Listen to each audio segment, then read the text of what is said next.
Madame la représentante de l'ONU Femmes en Haïti,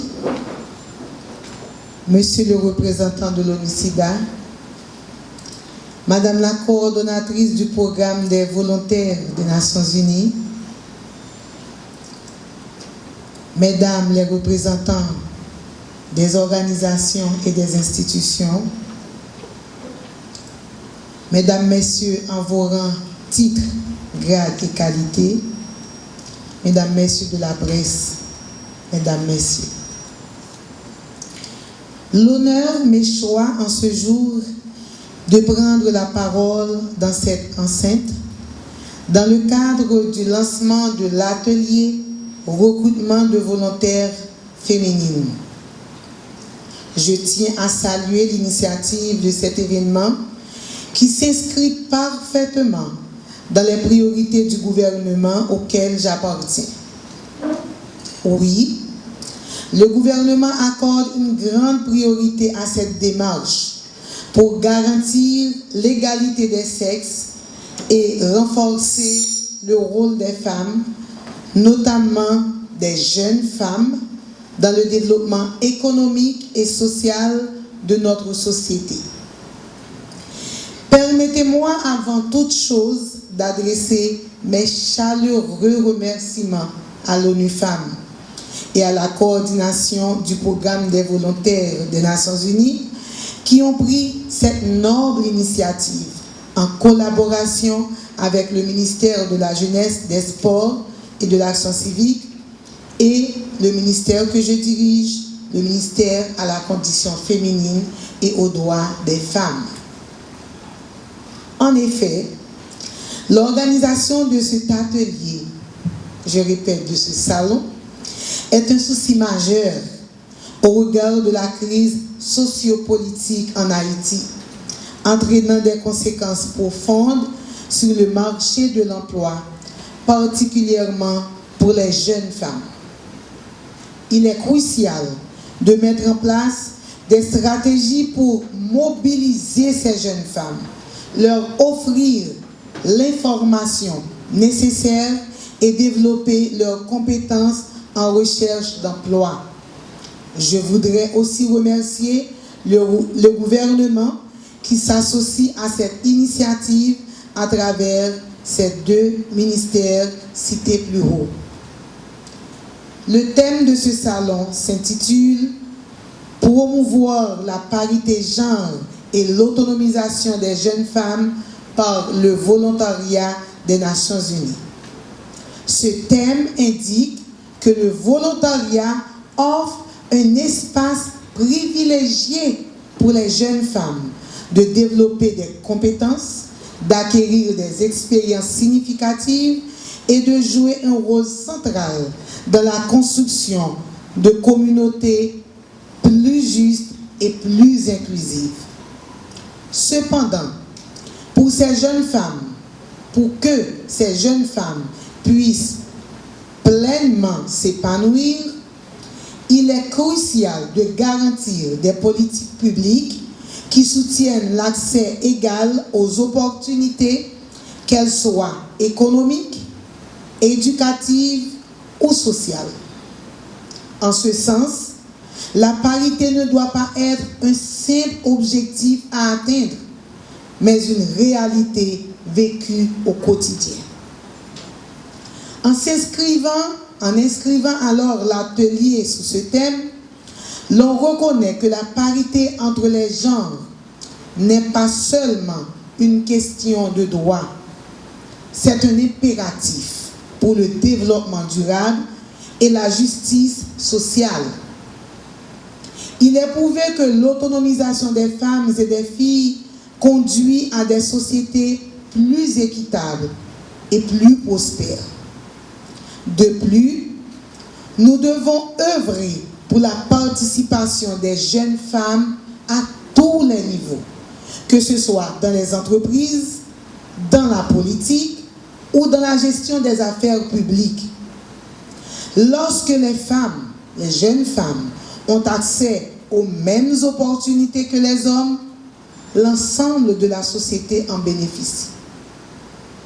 Mesdames, Messieurs, Dans le contexte actuel où notre pays fait face à une crise multidimensionnelle, cette démarche arrive à point nommé pour relever les défis auxquels les jeunes femmes continuent de faire face et des obstacles qui freinent leur pleine participation dans la vie économique, politique et sociale. Nous ne sommes pas sans savoir que ces obstacles prennent plusieurs formes. Inégalité d'accès à l'éducation, stéréotypes sexistes, violence basée sur le genre et sous-représentation dans les instances décisionnelles. Alors, il est un impératif de lutter contre les violences basées sur le genre et de garantir que les jeunes femmes puissent évoluer dans un environnement sûr, respectueux et égalitaire. Le droit de vivre sans violence et sans discrimination est un droit fondamental. En tant que ministre à la condition féminine et aux droits des femmes, je reconnais qu'aujourd'hui, les jeunes femmes représentent l'avenir du pays. Mesdames, vous êtes l'avenir d'Haïti. Le gouvernement doit redoubler d'efforts pour vous donner les moyens de prendre des décisions sur votre propre vie, d'accéder à des ressources économiques et sociales et de participer pleinement à la reconstruction de notre avenir commun. Dans cette optique, plusieurs actions doivent être entreprises. Tout d'abord, il est essentiel d'investir dans l'éducation des filles et des jeunes femmes. L'éducation, c'est la clé qui ouvre toutes les portes. L'accès à une éducation de qualité permet non seulement de renforcer vos compétences et développer votre confiance en vous, mais aussi ouvrir des portes vers un avenir où vous pouvez réaliser vos rêves. Croyez toujours en vos rêves. Et comme dit une chanson, rêve moi c'est destination mené malé. Ça veut dire que si nous n'avons pas de rêve, nous n'avons pas quel côté nous aller. Rêvez toujours, rêvez chaque jour. C'est d'ailleurs pourquoi j'applaudis cette noble initiative par l'ONU Femmes et la coordination du programme des volontaires des Nations Unies d'organiser ce salon qui permet ou bien qui met l'accent sur le volontariat aux Nations Unies comme un outil durable pour l'autonomisation des femmes. Les statistiques démontrent que le volontariat a été, pour des dizaines de volontaires haïtiennes et étrangères, un moment de se développer personnellement et professionnellement. 90% de femmes qui ont essayé le volontariat UN se sont lancées dans une démarche de construction professionnelle stable et ont développé une autonomisation sociale, financière et professionnelle. Comme avenir pays, côté tout le monde qui a une opportunité, dans pas fouet monde, dans la corruption, nous supposons par exemple, portez-nous volontaires pour aider des pays, portez-nous volontaires pour nous reconstruire Haïti. Pas qu'à Haïti sans volontariat et sans jeunes femmes que nous y.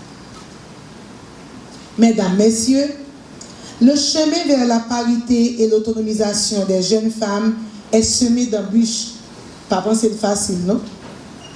Mais il est aussi pavé d'opportunités.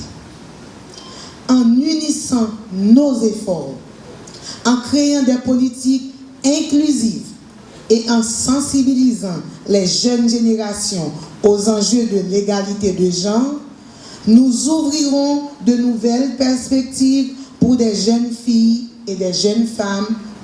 Je tiens alors à exprimer mon engagement total et celui de mon ministère à poursuivre cette lutte avec détermination, mais avec passion. Je souhaite que ce salon soit un catalyseur pour de nouvelles actions concrètes, favorisant des partenariats solides et des projets innovants en faveur de la parité et de l'autonomisation des jeunes femmes par le volontariat. Nous avons une responsabilité envers les générations futures et il est de notre devoir de leur offrir un environnement où elles peuvent pleinement s'épanouir, sans entrave, sans peur et avec une égalité réelle. Je vous remercie pour votre engagement et je vous encourage à poursuivre vos efforts pour la réalisation de ces objectifs communs. Pour le volontariat, engageons-nous. Merci.